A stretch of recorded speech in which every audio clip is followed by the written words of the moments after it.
Sen töküldün yağmur, köyüverdi lekin bu yürek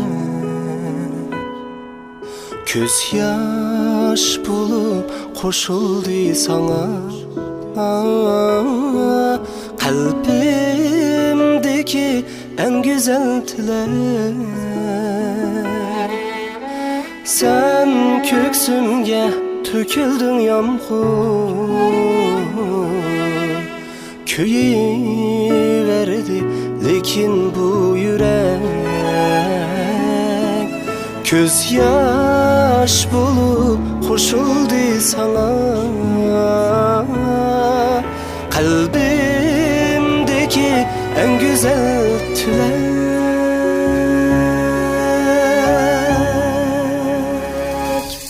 teselli üçün yağdın mı yağmur,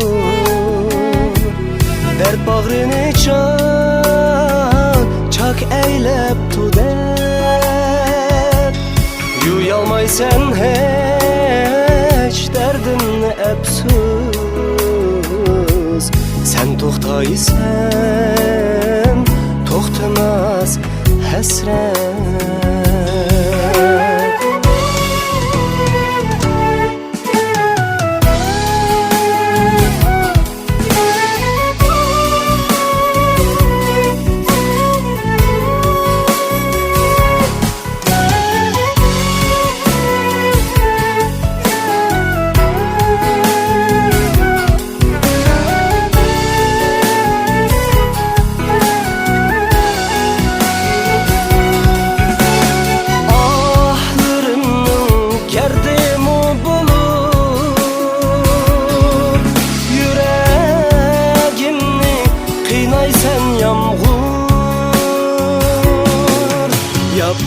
Yapraklarını söygəndək şunca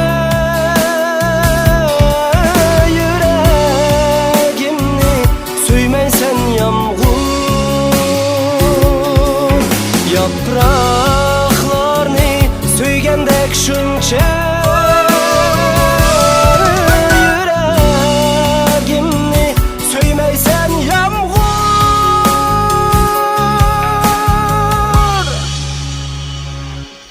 Teselli üçün yağdın mı yağmur, dert bağrını çak eylep tuder. Yuyalmaysan hiç derdinni epsus, sen toxtaysan toxtamaz hasret. Teselli üçün yağdın mı yağmur, dert bağrını çak eylep tuder. Yuyalmaysan hiç derdinni epsus, sen toxtaysan toxtamaz hasret. Sen toxtaysan toxtamaz hasret.